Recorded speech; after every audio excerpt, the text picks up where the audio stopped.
Daros la bienvenida y las buenas tardes a todos los que os estáis conectando ahora mismo. Y por otra parte, agradecer a Mir, pues bueno, la oportunidad que me brinda estar esta tarde aquí con vosotros para hablar de un tema tan importante como es la dermatitis atópica y el papel del farmacéutico comunitario frente a esta patología cutánea. Para los que no me conozcáis, mi nombre es Blanca, soy Blanca Yacer Ochoa. Soy vocal de dermofarmacia del Colegio Oficial de Farmacéuticos de Alicante, soy miembro de SEFAC y soy fundadora y CEO de LAB. Como os decía esta tarde, estoy aquí con vosotros porque me gustaría, pues bueno, compartir algunos aspectos sobre el valor del farmacéutico comunitario en dermatitis atópica, y mi intervención de hoy la he titulado, por esta razón, actuación farmacéutica en dermatitis atópica. Bien, para comenzar, pues bueno, quería plantearos y compartir realmente qué es la dermatitis atópica a grandes rasgos. Como bien sabéis, la dermatitis es una patología cutánea con sintomatología inflamatoria que es crónica y recurrente, recidivante en el tiempo, como ahora veremos. Su origen, su etiología es multifactorial. Hay numerosos factores que tienen que ver con el debut y los brotes y la presencia de brotes de esta enfermedad.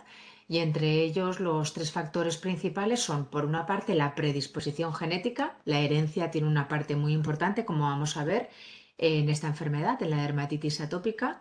Por otra parte, hay una alteración, una respuesta anormal del sistema inmunitario del individuo. Y en tercer lugar, y no menos importante, el exposoma, todos aquellos factores exteriores que no tienen que ver con nuestro organismo como tal, ni con nuestra dotación genética, todos aquellos factores externos que se denominan el exposoma, también se ha visto que están íntimamente relacionados eh, con el brote y con el debut posible de esta enfermedad, ¿vale? Esto en cuanto al origen. En cuanto a la fisiopatología, a la etiopatogenia, pues hay diversas teorías en cuanto a la etiopatogenia de esta enfermedad. Por una parte, la teoría inside out, como que tiene que ver como esa patología, esos desencadenantes de dentro hacia afuera, y por otra parte, la teoría outside in, ¿vale? Que o sea, está basada en todo lo que sucede desde fuera, en todos esos alergenos, todos esos patógenos que hay en el exterior, todos esos irritantes que se ve que se ha visto que pueden poner en marcha toda esa cascada de fisiopatología de la enfermedad. Entre estas dos teorías tienen en común, pues bueno, por una parte, como hemos dicho, esa respuesta anormal y exacerbada del sistema inmunitario del individuo. Están relacionadas, pues, linfocitos T, colaboradores de la respuesta inmunitaria, como pueden ser los TH2 y TH22, y también la inmunoglobulina E. Por otra parte, también como os he dicho, dentro de esa doble bidireccionalidad de la fisiopatología de la enfermedad, se encuentra muy relacionada con pues por una parte con la filagrina, uno de los componentes de nuestra piel, y por otra parte con la barrera cutánea, con el estrato córneo, con la función barrera, porque se ha visto, pues bueno, que es una función barrera muy deficiente, alterada. Seguro que muchos de vosotros habéis visto el típico esquema de ese estrato córneo de piel sana, en buen estado, que es una pared de ladrillos, ¿no? Que asemeja a la pared de una casa en buen estado, en la que los ladrillos son los corneocitos y el cemento que une esos ladrillos es el cemento intercorneocitario. Pues bien, esa barrera cutánea, ese estrato córneo, esa función barrera en estos pacientes atópicos está totalmente alterada. Esa barrera cutánea es muy permeable, como ahora vamos a ver, y hace pues eso, que muchos agentes externos del esposoma, como pueden ser alergenos, irritantes, cambios de temperatura, como vamos a ver, pues sean los detonantes de brotes de la enfermedad. Y por otra parte, lo que tiene que ver con el microbioma cutáneo, ese ecosistema que cubre toda nuestra piel y que muchos autores y muchos científicos a día de hoy denominan la cuarta capa de la piel. Esa mezcla de probióticos, de la microbiota, de prebióticos, de los alimentos que utilizan estos probióticos, estos bichines, y de los posbióticos, también muy importantes. Esos metabolitos biológicamente inactivos que se ha visto que están íntimamente relacionados con el buen estado del microbioma, del ecosistema en general que vive dentro de nuestra piel. Pues bien, alteraciones en este microbioma característico están íntimamente relacionadas con los brotes de dermatitis. Se ha visto que en los pacientes atópicos, en momento de brote y en las lesiones típicas que ahora veremos que son el eczema atópico, hay un sobrecrecimiento de una bacteria que normalmente vive en la superficie de nuestra piel y que es Staphylococcus aureus. Pues bien, en estos pacientes atópicos hay un 90% de sobrecrecimiento de Staphylococcus aureus en los momentos de brote en las lesiones. Como os he dicho al principio, es una enfermedad que es crónica, duradera en el tiempo y recidivante, es decir, se caracteriza por periodos de brote en los que hay una exacerbación de la sintomatología de la enfermedad, ¿vale? Esa sintomatología es la aparición de determinados signos, que por ejemplo entre ellos unas lesiones muy típicas, el denominado eczema atópico, que se caracteriza por ser una zona de extremada deshidratación. Todos los pacientes atópicos en general tienen la piel bastante seca por esas alteraciones que os digo en la filagrina, por esas alteraciones en la barrera cutánea, que la hacen más permeable y que el agua de dentro de nuestra piel sufre una evaporación, una pérdida de agua transepidérmica muy importante. Pues bien, esa deshidratación en esas zonas de eczema atópico, de lesión, pasan a tener un componente muy fuerte, un grado muy elevado y son zonas de xerosis, ¿vale? Que es una deshidratación muy elevada, muy aguda. Esas zonas de eczema atópico se caracterizan por una inflamación que da lugar a un prurito, a un picor. Yo siempre digo en todas mis ponencias, en todas mis intervenciones, que en todas las patologías cutáneas que cursan con inflamación hay patología porque hay sintomatología. Entonces, ese eczema atópico que cursa con inflamación conlleva a un consecuente picor, prurito, y a un consecuente rascado, muchas veces que no se puede controlar. Ese rascado da lugar a microheridas o no tan microheridas, escoriaciones bastante importantes, visibles al ojo humano y que muchísimas veces se sobreinfectan por microorganismos propios de la flora normal, de nuestro microbioma, como es el caso de Staphylococcus aureus que os he mencionado, o por microorganismos patógenos, ¿vale? Con lo cual, esa fase de crecimiento, de exacerbación de la sintomatología se denomina momento de brote de la dermatitis atópica, ¿vale? Y en los que, como podéis suponer, la calidad de vida del paciente, desde el punto de vista físico, se encuentra muy mermada por toda esa sintomatología de picor, de rascado, de prurito, de infección. A esos episodios de brote, de exacerbación de la sintomatología muy marcada, acompañan, gracias a Dios, unas fases con menos sintomatología que se denominan fases de mantenimiento. En esas fases de mantenimiento, como os digo, no hay picor, no hay rascado, pero sí que es verdad que desde el punto de vista subclínico se ha visto que hay ciertos marcadores de inflamación en la cascada inflamatoria de la piel, aunque no den lugar a sintomatología de inflamación y de rascado. El objetivo fundamental del farmacéutico comunitario es intentar que gracias a nuestros protocolos de actuación dermofarmacéutica, los cuales vamos a ver ahora, pues bueno, esas fases de mantenimiento sean lo más largas posible y esos picos de brote, de sintomatología de la enfermedad atópica, pues se den con menos frecuencia, ¿no? Que sean más cortos, con menos frecuencia en el tiempo y con menor intensidad. Aquí os he puesto, pues bueno, tres dibujines, ¿vale? De las diferentes etapas de la vida, de los diferentes tipos de pacientes en los que se puede dar, pues eso, la enfermedad, la atopía, la dermatitis atópica. Y sí que es verdad que las manifestaciones de eczema atópico son diferentes según la edad. En pacientes menores de 2 años se suelen dar muchos eczemas atópicos, sobre todo en la cara, principalmente en la zona de las mejillas, en los mofletes, también en la frente. Se respeta bastante toda la zona periocular y del párpado. A partir de los 2 años, en la zona del pañal, perdón, en bebés también es bastante frecuente la aparición de eczema atópico, que muchas veces se confunde y se une con dermatitis, con episodios de dermatitis del pañal. Entre los 2 años y la adolescencia o la pubertad, pues bueno, se suelen encontrar los eczemas atópicos, la sintomatología, en zonas de flexura, por ejemplo, detrás de las rodillas, en el hueco popliteo, perdón, o detrás de los codos. ¿Vale? En las muñecas también, por la zona de detrás, también en el cuello se da muchas veces y en el adulto realmente ya las manifestaciones clínicas se dan en todo el cuerpo, están extendidas por todo el cuerpo, sigue habiendo una incidencia muy elevada en la zona de los pliegues flexurales, detrás de los codos, detrás de las rodillas, en los muslos y una zona muy, muy, muy, muy típica en adultos donde aparecen lesiones de eczema atópico es en los párpados. Pues bien, ya hemos visto un poquito qué consiste esta enfermedad. Hemos hablado de el origen, la epidemiología de la enfermedad y hemos hablado que tiene un componente hereditario muy importante. Y aquí os quería mostrar cuán importante es. La prevalencia en España, en nuestro país, es de media a día de hoy entre un 6 y un 15%. Pero también os quiero destacar que es una enfermedad que podríamos decir, y yo creo que muchos lo tenéis en cuenta ya, que es la reina de las patologías cutáneas pediátricas.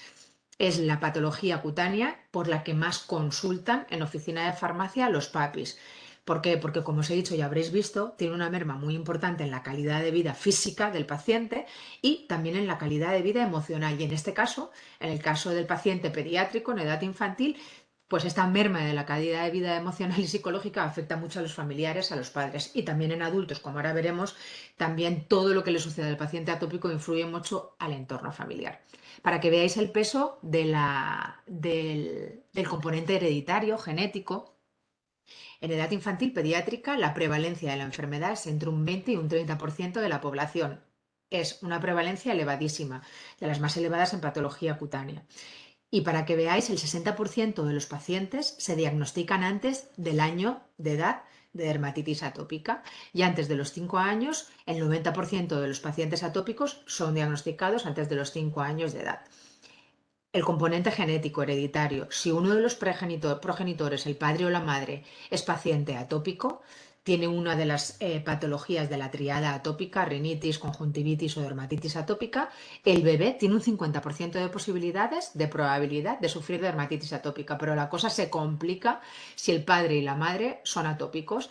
Ahí el porcentaje de probabilidad de que el bebé sufra dermatitis atópica aumenta hasta un 80%, muchísimo. También es verdad que en la adolescencia el 70% de los pacientes atópicos desaparece la enfermedad.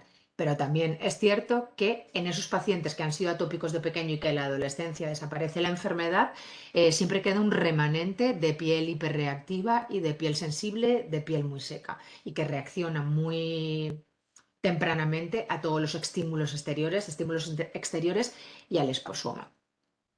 Se produce realmente, en cuanto a la prevalencia, un aumento constante década tras década de la prevalencia de esta enfermedad. Hay estudios que apuntan a que en las tres últimas décadas, en los 3 últimos años, se han triplicado los casos de dermatitis atópica. ¿Y esto por qué es así? Porque vamos en un constante aumento de casos diagnosticados de dermatitis atópica. Pues bueno, las razones están muy estudiadas y está visto que el estilo de vida de los países desarrollados, el estilo de vida occidental, aumenta mucho la incidencia de dermatitis atópica. De media, en países desarrollados occidentales, hay de un 10 a un 20% en el global de la población de prevalencia de dermatitis atópica. Es un porcentaje muy, muy, muy elevado. También los factores ambientales, la radiación solar, las temperaturas muy elevadas, así como muy frías también, los dos extremos, la sequedad, la ausencia de humedad en el ambiente, los ácaros, la polución, todos esos aeroalergenos que nos rodean.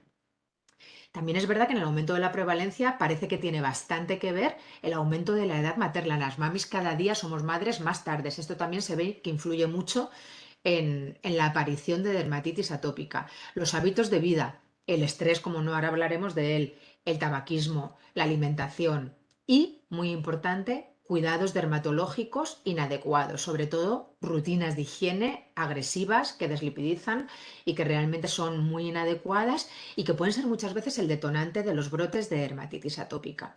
Pues bien, viendo el origen, la causa, me gustaría incidir sobre todo, ahora que habéis visto en qué consiste la enfermedad, pues bueno, en la importancia realmente que tenemos los farmacéuticos frente a esta enfermedad. Sabéis los que me conocéis que yo soy mucho de estudios científicos y de estudios de sociedades científicas. Pues bien, hay un estudio muy chulo que para el que esté interesado lo puedo compartir con vosotros sobre dermatitis atópica y oficina de farmacia. Es un estudio realizado por SEFAC, que todos la conocéis, la Sociedad Española de Farmacia Clínica Comunitaria y Familiar. Pues EFAC realizó un estudio sobre indicación farmacéutica en consultas de dermatitis atópica. Se hizo en todo el territorio nacional y intervinieron 259 farmacias con 688 pacientes. El objetivo de este estudio, DAFAC, que se denomina de indicación farmacéutica en dermatitis atópica, tiene como objetivo pues, poner en marcha protocolos de actuación farmacéutica en dermatitis atópica. Y una cosa muy, muy importante de este estudio es que para ponerlo en marcha, se consensuaron criterios de derivación al especialista con los dermatólogos del Hospital del Mar en Barcelona. Es muy importante en todas las patologías cutáneas que tengamos claro cuáles son los criterios de derivación del farmacéutico comunitario. Nosotros no debemos olvidar nunca que somos detectores, ¿no? Podemos detectar que hay una alteración, que puede haber una patología no diagnosticada, pero pues nosotros nunca debemos diagnosticar. Con lo cual, cuando nosotros tengamos sospecha de que tenemos una patología delante, como puede ser en este caso la dermatitis atópica, realmente la derivación al especialista, el dermatólogo en este caso, es fundamental para que él diagnostique la enfermedad y nosotros le haremos todo ese apoyo, todo ese consejo farmacéutico, todos los protocolos de actuación dermofarmacéutica con el objetivo de ser un tratamiento coadyuvante, pero el diagnóstico corresponde al dermatólogo en este caso. Pues bien, con ese objetivo bien claro y con esos criterios consensuados con dermatólogos de derivación al especialista, los mismos a los dermatólogos, quería compartir la cifra tan importante y de peso que dio este estudio y que es que el 70% de los casos que llegaban a la farmacia con la formación adecuada y con los criterios de derivación al especialista consensuados, se consiguió que el 70% de las consultas no necesitasen de derivación a especialista y fuesen casos de evolución favorable sin complicaciones de gravedad.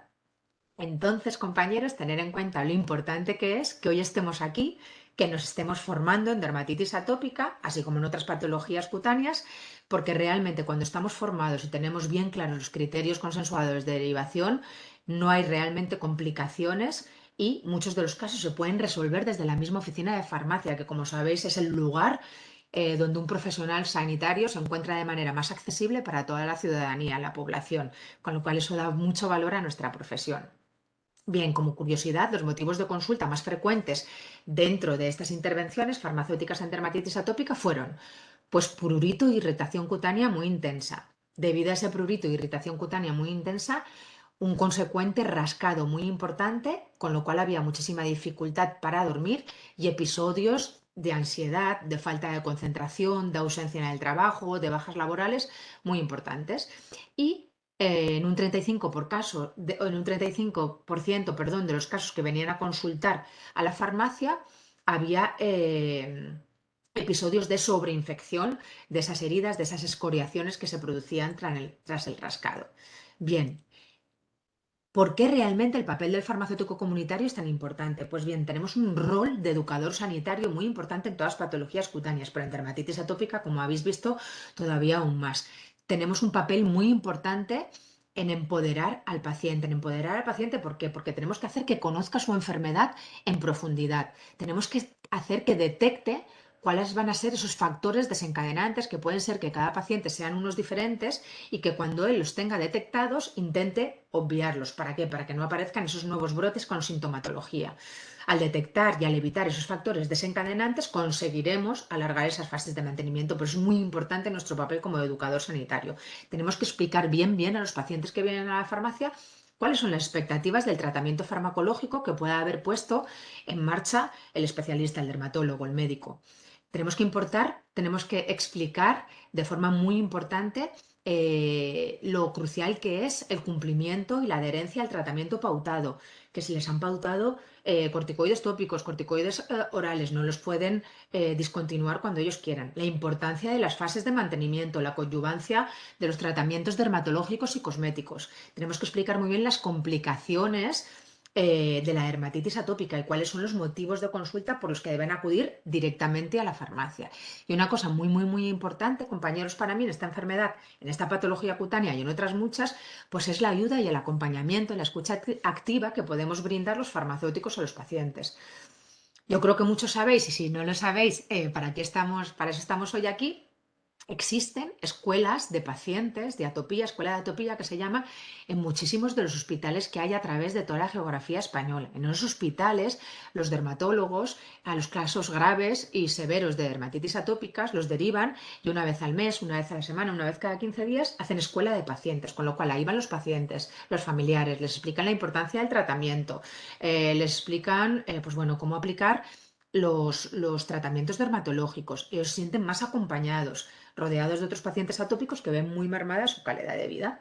Hay asociaciones. La ADA, si no la conocéis, es una asociación a nivel nacional que son las siglas de Asociación de Afectados por Dermatitis Atópica. Es muy importante y tienen en marcha muchísimos, muchísimos proyectos, como puede ser que los tratamientos dermatológicos y cosméticos que estos pacientes tienen que adquirir mes a mes y que tienen un coste más o menos importante, pues estén en parte subvencionados por el Sistema Nacional de Salud. Es muy importante para estos pacientes. Debemos tenerlo en cuenta que muchos de ellos tiran la toalla pues porque ya están cansados de probar diferentes cosas y diferentes tratamientos. Y muy importante, como no también, las redes sociales, Instagram, Twitter, todas estas asociaciones tienen redes sociales. Hay una cuenta en Instagram también muy chula, además de la de ADA, que es todo dermatitis y ahí dan realmente muchísimos consejos y muchísima información, educación sanitaria para nuestros pacientes. Hemos hablado de los criterios de derivación al especialista, muy importantes. ¿Cuáles son? Vamos a repasarlos. Pues bien, grupos de riesgo, como pueden ser inmunodeprimidos, mujeres embarazadas o mamis lactantes, son motivo de derivación al especialista. Casos de evolución muy lenta, con un tratamiento pautado, reacciones adversas a los tratamientos pautados por el especialista, cuando el área que afecta a la lesión, la extensión de las lesiones es muy grande, es en una superficie muy grande, o también cuando afecta gravemente a los párpados, cuando hay una sospecha de sobreinfección de esa zona de eczema atópico. ¿Cómo sabemos que puede haber una sobreinfección? Pues bueno, ya lo sabéis, con costras, exudación abundante, supuración o fiebre en el paciente. Esta sobreinfección está causada muchas veces por Staphylococcus aureus, ya lo hemos dicho, también por diferentes tipos de hongos, por cándidas principalmente, y por virus. El herpes simple es muy frecuente en este tipo de pacientes y el molluscum contagiosum también tener en cuenta, hemos hablado del paciente pediátrico, el paciente infantil, tiene alterado una respuesta normal de su sistema inmunitario, tiene la barrera cutánea alterada, es muy, muy, muy, muy fácil la entrada de infecciones víricas como puede ser el molluscum contagiosum, que nos hace sospechar realmente que ahí hay una piel atópica y que si todavía no ha tenido lugar ningún brote lo tendrá. Van normalmente muy unidos, es una comorbilidad de la dermatitis atópica. También, como hemos dicho, se producen alteraciones en el sueño, episodios de ansiedad por el continuo rascado, incesante rascado y muchas veces eso, comorbilidades con otras patologías son motivo de derivación sí o sí obligatoria al especialista. Cuando sea un brote de varicela o un brote de acné en un paciente atópico, hay que derivar inmediatamente al especialista. Y también cuando no hay respuesta ninguna al tratamiento pautado por el médico. Vamos a ver a nivel de nuestra actuación cuál es el consejo farmacéutico que debemos dar y cuáles son las recomendaciones en cuanto a cuidados generales y medidas higiénico-dietéticas, ¿vale? En primer lugar, ya lo hemos hablado, la observación, identificación de los desencadenantes del brote, o sea, son recomendaciones de evitación, podríamos decir. Sabemos, por ejemplo, pues que en ambientes muy secos, con la utilización de determinados cosméticos, en situaciones de estrés, siempre después despunta un brote, pues debemos evitar todos esos detonantes en estos pacientes. En el hogar, pues hay que ventilar las estancias cada día, diariamente y con frecuencia. La limpieza del hogar se debe realizar con aspirador o con paños húmedos que atrapen el polvo, nunca con plumeros, que yo creo que a día de hoy ya están en desuso, no se utilizan, ¿no? O con paños que no sean húmedos. Se deben evitar alfombras y peluches y se debe llevar un control exhaustivo de la temperatura en las estancias. No deben ser temperaturas extremas, ni muy frías ni muy calientes. Y también la sequedad, debemos recordar que es otro de los detonantes frecuentes de los brotes de dermatitis atópica. Es más, se ha visto y se recomienda el uso de humidificadores en las estancias porque se ha visto que en determinados pacientes mejora mucho el estado de hidratación de la piel y de la barrera cutánea. en cuanto a la ropa, las prendas, a la ropa del hogar o a la ropa de vestir. Se deben utilizar prendas que transpiren, algodón o lino en la medida de lo posible. Se deben evitar prendas que no transpiren, como la lana y el nylon. Debemos tener en cuenta que el propio sudor del paciente muchas veces es el detonante, ¿vale? Ese detonante que produce un brote de dermatitis atópica. Es muy típico en verano, cuando se empiezan a utilizar protectores solares o cuando se empieza a sudar la mezcla de cloro, el sudor, los protectores solares que produzca un brote de dermatitis atópica. Por eso debemos evitar prendas que no transpiren. Lavar siempre la ropa nueva para para evitar todos esos aditivos que le ponen a la ropa en el proceso de fabricación. Evitar el uso, muy, muy, muy importante, esa recomendación desde el mostrador de oficina de farmacia del suavizante y de lejía. Muchísima gente, muchísima más de la que os creéis, tienen en casa pacientes atópicos, niños, y utilizan suavizante a mansalva. Esa es una de las recomendaciones que no tienen ningún precio. ¿Estáis utilizando suavizante en casa? Sí, pues dejad de utilizarlo inmediatamente y lejía 3/4 de lo mismo. La importancia del aclarado de la ropa.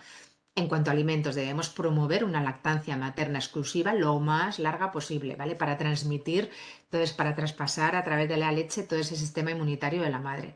Hay una falta muy importante de evidencia científica en cuanto a las dietas de eliminación. Si vemos y detectamos que hay un posible alimento que esté relacionado con una alergia cutánea, debemos de derivar al alergólogo inmediatamente para que sea él el que detecte si hay una alergia a ese alimento, a un fruto seco, al alimento que sea, y realmente elimine ese alimento, pero no debemos dar nada por hecho en estos pacientes tampoco. Y no hay evidencia científica tampoco en cuanto a suplementos alimenticios de omega 3 y omega 6, que sí que se había hablado en un momento. También hay bastante controversia en cuanto al uso de mascotas en casa. Parece ser que cuando hay gatos en casa hay una mayor incidencia y un debut más temprano de los brotes de dermatitis atópica, pero, en cambio, hay estudios que apuntan que los perros, las mascotas perros, pueden tener cierta función protectora en bebés que tengan bastante probabilidad de sufrir dermatitis atópica. Yo creo que con el paso del tiempo iremos conociendo más en este sentido.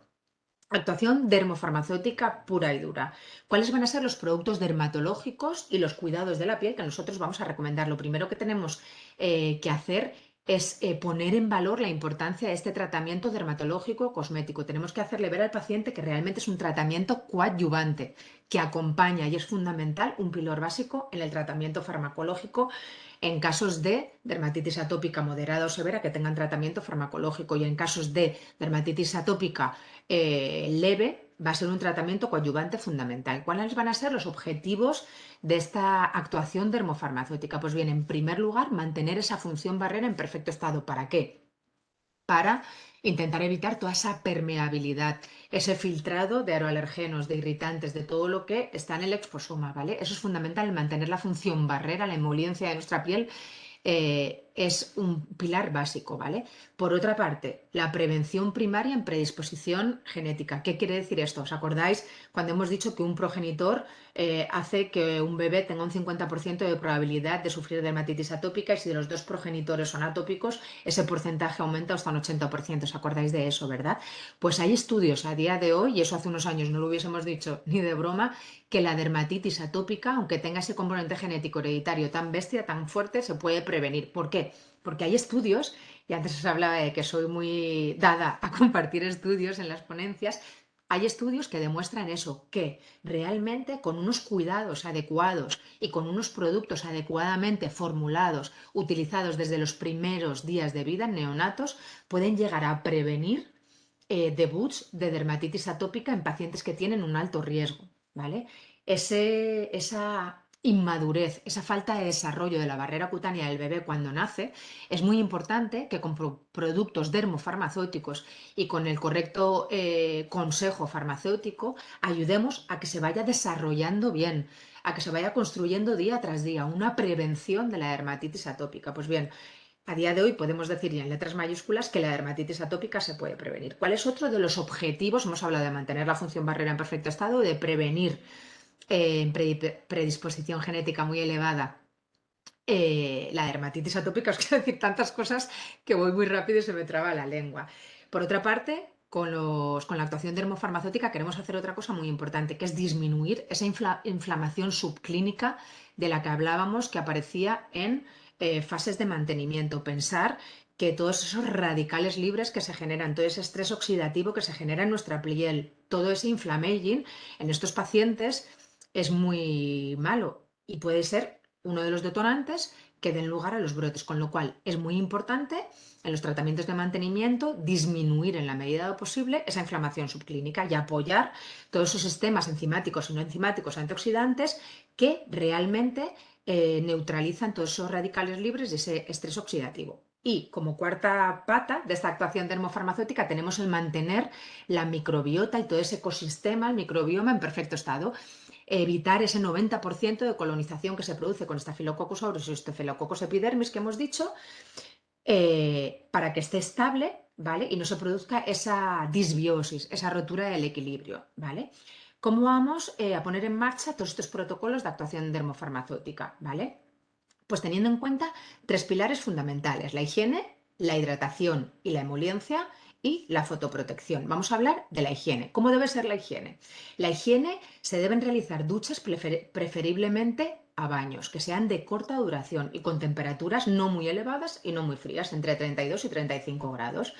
Diariamente, antes se decía que los pacientes atópicos no se debían bañar, que antes se decía más que se tenían que bañar o duchar a diario. A día de hoy se ha visto que sí, que es muy favorable para la evolución de la enfermedad. ¿Por qué? Porque mejora la permeabilidad, con lo cual se absorbe mucho mejor los tratamientos tópicos y porque disminuye los procesos y los casos de sobreinfección y de gravedad. ¿Qué tipo de formulaciones se buscan? Pues bien, formulaciones que tengan un alto contenido en aceites vegetales, en ceramidas o incluso oleogeles. Se buscan productos que no contengan jabón natural, porque sabéis que los productos que tienen jabón natural tienen un pH básico, alcalino.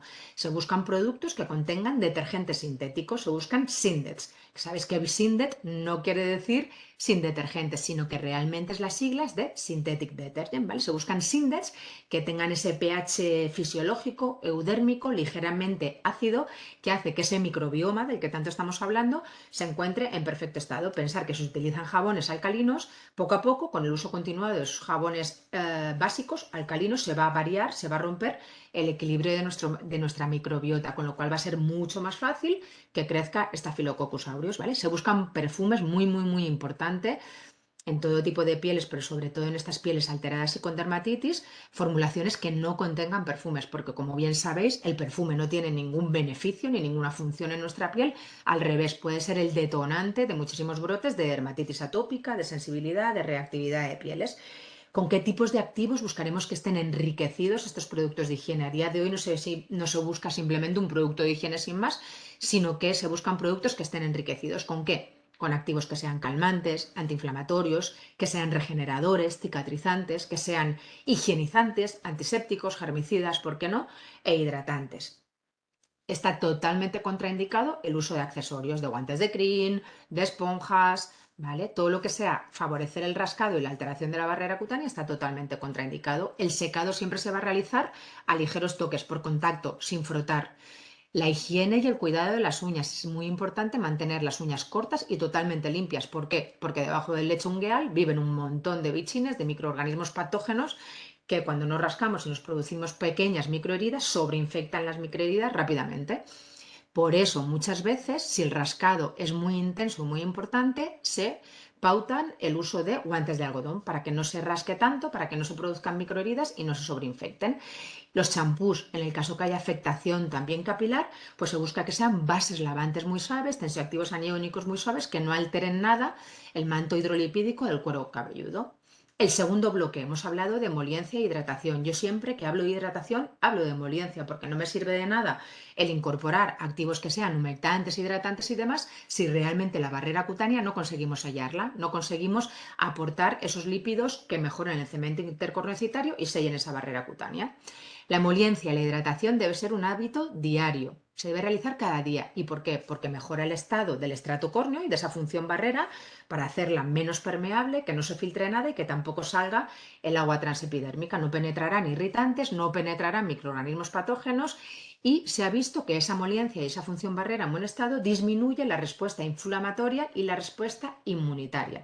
Se produce una menor pérdida de agua transepidérmica, de la transepidérmica al water loss y por tanto mayor hidratación de la piel. Y cuando hablemos de hidratación y de emoliencia, hemos de saber que en el periodo de brote, muchísimos autores, muchísimos científicos, y es así, evitan la zona de eczema atópico, ¿vale? Porque dicen que eso realmente podría producir más irritación en la zona de eczema atópico, ¿vale? Pero sí que no olvidemos que el resto de áreas no afectadas por el eczema atópico se debe aplicar emoliencia e hidratación. ¿Cómo se debe realizar esta emoliencia y hidratación? Pues bien, se debe realizar con la piel ligeramente humedecida. ¿Por qué? Porque se ha visto que hay estudios científicos que demuestran que cuando la piel está humedecida, todos los productos aplicados de manera tópica se absorben muchísimo mejor. ¿Cómo se debe realizar? En capa fina. Es mejor aplicar emolientes hidratantes 3 veces al día, de forma frecuente y en poca cantidad, ¿vale? Que no en mucha cantidad. ¿Por qué? Porque esa cantidad elevada que se queda en la piel puede producir maceraciones y crecimientos de hongos, de cándidas. Se deben utilizar productos que estén testados dermatológicamente, hemos dicho que no contengan perfumes y que no contengan agentes irritantes. Están totalmente contraindicados en pacientes atópicos, pues tónicos que sean muy astringentes, perfumes, alcohol, tratamientos que sean muy irritantes, todos los retinoles tan de moda hoy en día, alfa hidroxiácidos a altas concentraciones o despigmentantes clásicos como puede ser el cógico, que realmente pueden producir episodios de irritación en la piel. Y por supuestísimo, exfoliantes mecánicos, físicos o peelings que sean químicos, con alfa hidroxiácidos o beta hidroxiácidos a alta concentración. Hemos hablado de higiene, hemos hablado de hidratación y emoliencia y por último hablamos de fotoprotección, muy importante en estos pacientes. Sabéis de sobra que la radiación solar produce radicales libres, estrés oxidativo y alteración de la barrera cutánea. La fotoprotección es fundamental y más teniendo en cuenta que muchas veces estos pacientes atópicos tienen un tratamiento farmacológico puesto en marcha, con lo cual muchos de los tratamientos farmacológicos son fotosensibilizantes, ¿vale? Con lo cual muy importante el pilar de la fotoprotección. Se deben utilizar fotoprotectores de amplio espectro. ¿Esto qué quiere decir? Que protejan frente a radiación ultravioleta B, radiación ultravioleta A, infrarrojo, que se sabe a día de hoy que es muy importante y que penetra hasta capas muy profundas de la piel, y, cómo no, del espectro visible, de la luz azul. ¿Qué tipos de protectores se van a utilizar? Pues en su mayoría y especialmente fotoprotectores que contengan filtros físicos, inorgánicos o minerales que se quedan en la superficie cutánea y que realmente dan menos episodios de reacciones alérgicas. O también a día de hoy hay muchísimos filtros químicos testados en paciente atópico que son aptos para el cuidado de este tipo de pieles. Se buscarán en la medida de lo posible formulaciones en crema. ¿Por qué? Porque contienen muchos más activos y muchos más agentes hidratantes que favorecen mucho el estado de esta piel y la calidad de estas pieles. Y a día de hoy hay muchas cremas barrera, filmógenas, multiprotección, que lo que hacen es hacer un pequeño escudo protector para que el cloro, que ya hemos hablado antes, la sal del mar, no afecten y no actúen como detonantes, o la misma arena no actúen como detonantes y no alteren la barrera cutánea, no actúen como detonantes de un brote. Esto hemos hablado desde el punto de vista dermofarmacéutico de qué tipos de productos, ¿vale? Vamos a hablar qué tipos de activos vamos a buscar en estos productos cosméticos dermofarmacéuticos. Por una parte, emolientes y hidratantes, ya hemos hablado de ellos. Aceites vegetales que mejoren esa función barrera, aceite de jojoba, de almendras dulces, aceite de moringa, de oliva y de girasol, aceite de macadamia, de caléndula, de comino negro, muy importante en pacientes con dermatitis atópica. Mantecas muy favorables para el estado de la piel de estos pacientes, de karité, de coco, de cacao. También precursores de ceramidas, como puede ser la fitosfingosina, o ceramidas esenciales para la piel, humectantes como la glicerina, el ácido hialurónico tan higroscópico y tan hidratante, el pantenol, que sabemos que es hidratante, calmante, regenerador y reparador de la piel. La urea a bajas concentraciones, hasta un 5%, porque tiene, ya sabéis, a bajas concentraciones, un 2 o un 5%, una función hidratante muy importante. A altas concentraciones, a partir de 10%, se utilizará en aquellos pacientes atópicos que presenten episodios de queratosis pilar. La queratosis pilar sabéis que es muy frecuente en pacientes atópicos, pues en estos pacientes se utilizarán formulaciones con una alta concentración de urea para favorecer ese recambio y esa regeneración cutánea y que mejore el cuadro de queratosis pilar.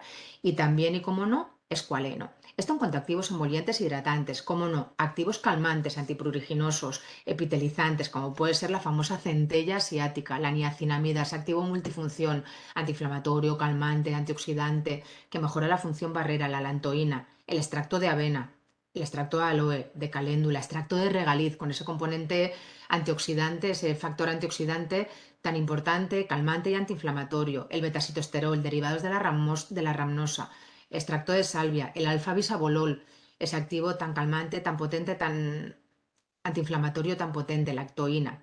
Y, ¿por qué no?, activos antibacterianos, como el gluconato de zinc, el sulfato de cobre o micropartículas de plata, que se ha visto que son tan efectivas en dermatitis atópica. ¿Qué hay de nuevo? ¿Qué novedades os puedo presentar como cosa totalmente nueva en dermatitis atópica? Pues los aceites ozonizados. Los aceites ozonizados son aceites vegetales, mayoritariamente de oliva y de girasol, sometidos a un proceso de ozonización. Con lo cual, estos aceites contienen una serie de moléculas, mayoritariamente peróxidos, que conservan las propiedades del ozono de partida, que son antiinflamatorio, cicatrizante y reparador, higienizante, germicida, actúa contra bacterias, virus y hongos, con lo cual en dermatitis atópica muy importante porque previene todo tipo de sobreinfecciones. Los aceites ozonizados tienen efecto calmante, alivian el prurito y el picor en segundos, son antioxidante, inhiben radicales libres y mejoran el microbioma cutáneo y son hidratantes, conservan el manto hidrolipídico, con lo cual solo por estas acciones, por estas propiedades y beneficios en la superficie de la piel, a nivel de la barrera cutánea y a nivel de la piel, son muy importantes y muy efectivos en dermatitis atópica. Pero es que voy más allá. Hay mucha evidencia científica ya, como podéis ver aquí, os comparto los estudios de los aceites ozonizados en pacientes atópicos. Disminuye la inflamación, casi como un corticoide, restaura el microbioma cutáneo, con lo cual tenemos mucha evidencia a día de hoy del beneficio de estos aceites ozonizados en pacientes atópicos. Esto en cuanto a tratamiento dermofarmacéutico, pero también como farmacéuticos me gustaría dar dos pinceladas muy rápidas para ir terminando sobre los tratamientos farmacológicos que podemos encontrar que nos llegan con prescripción, con receta en oficina de farmacia. Pues bien, por una parte, a nivel tópico hay dos grandes grupos, corticoides, ¿vale? Que por una parte debemos tener en cuenta que sí que es verdad que hay una corticofobia realmente infundada en muchos casos contra los corticoides tópicos por los efectos secundarios que pudieran tener. ¿Para qué va a ser determinante? Van a ser determinantes en los corticoides tópicos bastantes cosas a nivel de los efectos adversos secundarios. Por una parte, la piel, la anatomía. No es lo mismo que apliquemos un corticoide en el codo o en la planta del pie que realmente en el párpado, que está contraindicado, o en la piel del culete del bebé. La edad de la persona. No es lo mismo aplicarlo en un bebé o en un anciano que tiene la barrera cutánea muy finita que en un adulto con piel más o menos sana. Si hay lesión cutánea, si hay escoriación o no. También del principio activo, como podéis ver en la tabla que os pongo a la derecha, hay corticoides, como bien sabéis, como el clobetasol de alta potencia o la fluocinolona, o de potencia media, como puede ser una hidrocortisona, una clobetasona, ¿vale? O de potencia baja, ¿vale? También el vehículo. No es lo mismo la potencia de una pomada, que es mucho mayor que la de una crema, y mucho mayor la de la crema a su vez que la de una loción. Esto va a, a a realmente determinar la potencia y la acción y los efectos secundarios de un corticoide y también la técnica de aplicación. No es lo mismo aplicar un corticoide y ocluir o aplicar un corticoide en una zona previamente hidratada, que la absorción va a ser mucho mayor. Para el manejo de los corticoides es muy importante, no sé si lo habréis oído alguna vez, la regla del pulpejo. ¿Qué es la regla del pulpejo? Pues realmente es la cantidad que cabe de corticoide en el dedo, ¿vale? Desde el último pliegue, en el dedo índice, hasta el final. En esta parte que se denomina pulpejo, con un tubo de 5 milímetros de boca, con un tubo de crema, se supone que caben 0,5 gramos de crema de corticoide. Pues bien, es como lo de la V del protector solar, ¿no? Que los 2 miligramos por centímetro cuadrado, por ejemplo, es lo que cabe aquí, sería la cantidad a aplicar en la cara. Pues con el corticoide pasa lo mismo. Esos 0,5 gramos de corticoide se supone que es la medida que debemos utilizar en la cara en un bebé, en el tronco en un bebé, 1,5 en la espalda, ¿vale? Y así sucesivamente, a medida que va aumentando la edad del paciente, esa regla va aumentando y esa cantidad que cabe en el pulpejo irá aumentando también, ¿vale? Es muy importante la coadyuvancia. Muchas veces se utiliza como tratamiento coadyuvante diluido en los emolientes corporales. Muchas veces se utilizan compresas húmedas para favorecer la penetración de estos corticoides. Y hay una técnica de mantenimiento proactivo, como os bien digo, que es siempre pautada por el dermatólogo, de añadir pequeñas cantidades del corticoide a la emoliencia para realmente, parece ser que se estiran un poco las fases de mantenimiento. ¿Cuáles son los efectos de los corticoides a nivel tópico. Pues bien, ya lo sabéis, un efecto rebote. Muchas veces calman inmediatamente toda la sintomatología del eczema tópico, pero en cuanto se dejan de utilizar, se produce un efecto rebote y empieza otra vez a aparecer la sintomatología. La taquifilaxia también es otro de los efectos secundarios muy típicos de los corticoides. ¿Qué quiere decir? Pues que la piel al principio con una dosis y una frecuencia de administración del corticoide responde, pero con el tiempo la piel, los receptores cutáneos se van acostumbrando a ese efecto y cada vez hace falta más dosis o más potencia de esta que veis aquí en la tabla de los diferentes corticoides para conseguir el mismo efecto calmante. Sabéis que los corticoides bloquean totalmente el sistema inmunitario de la piel, con lo cual se producen muchos episodios de sobreinfección, se produce atrofia cutánea, telangiectasias, estrías, dermatitis alérgicas en muchos casos, eritemas, brotes de rosácea, de acné, de dermatitis perioral y de alteraciones en la pigmentación. La segunda línea dentro de los tratamientos vía tópica de prescripción son los inmunosupresores, los inhibidores de la calcineurina, los conocidos tacrolimus y pimecrolimus. ¿Cómo actúan? Pues inhiben la cascada inflamatoria y la respuesta anormal exacerbada del sistema inmunitario de nuestra piel. Inhiben interleuquina 2 y los linfocitos T, de los que hemos hablado anteriormente.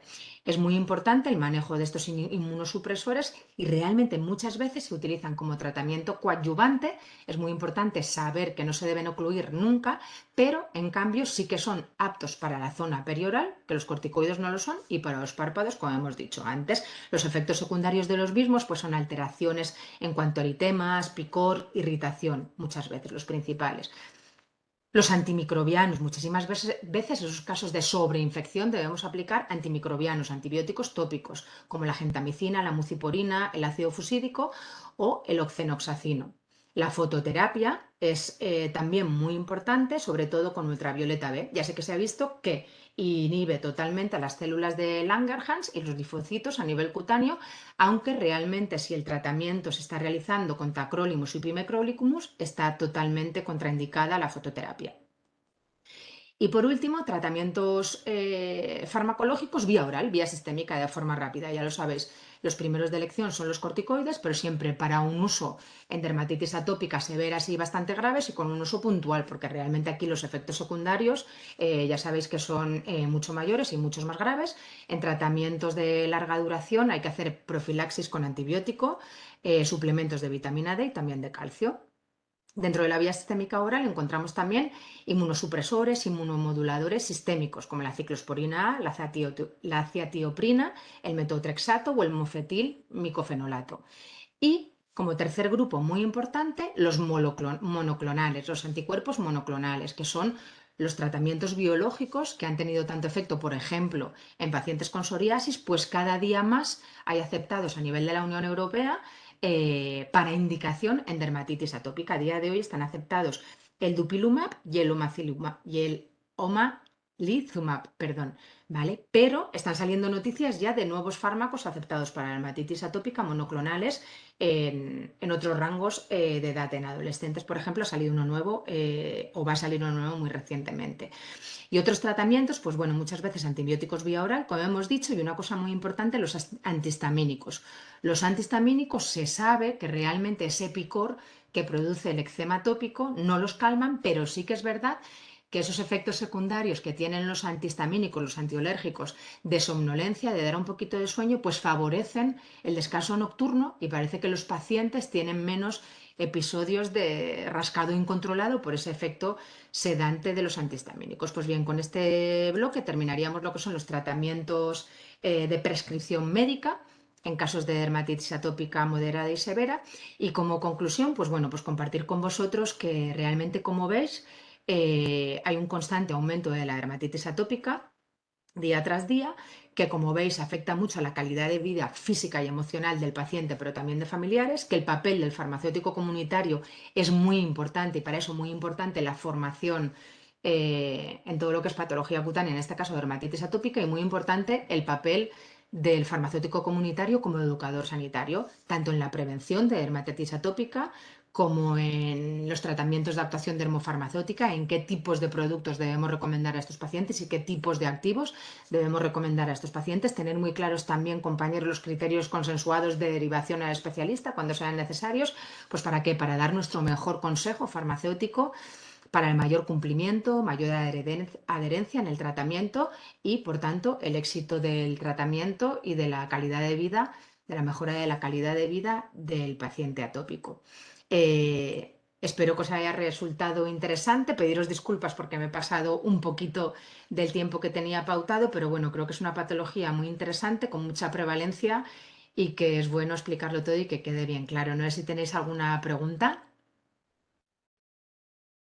No sé si hay preguntas en el chat, Sandra. No, no Eso es que lo estoy hemos viendo explicado ninguna. todo muy bien y muy completo, ¿verdad?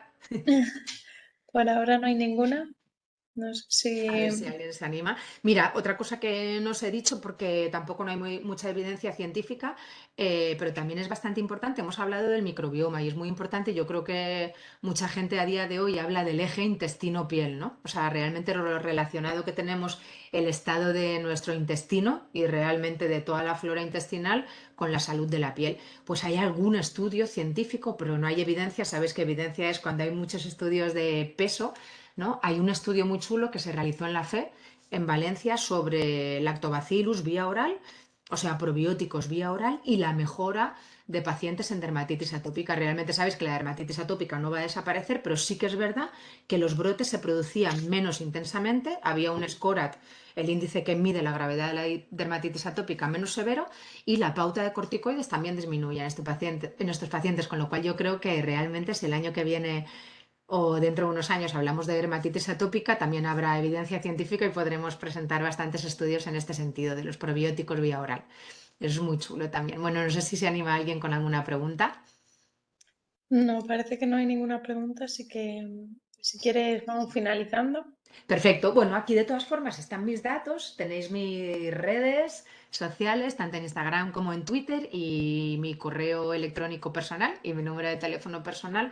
Y si, bueno, gente que luego posteriormente vea esta grabación tiene alguna duda, pues estaré encantada de poder solucionarosla. Y no quería desaprovechar la oportunidad para deciros que realmente estamos en los últimos días de periodo de matriculación del máster de AMIR. Bueno, creo que hoy ha quedado latente lo importante que es la formación para el farmacéutico comunitario en todo lo que son patologías cutáneas y bueno, animaros a todos a que os sigáis formando en ese sentido y si alguien está interesado pues en matricularse en el máster, que sepa que quedan los últimos días, que se pongan en contacto con Amir y bueno, y le explicarán y le informarán de todo lo que debéis de hacer, ¿vale? Vale, perfecto. Pues muchas gracias, Blanca, por Vale, este tiempo. gracias a vosotros. Un abrazo, Sandra, y un abrazo a todos. Hasta pronto. Chao. Adiós.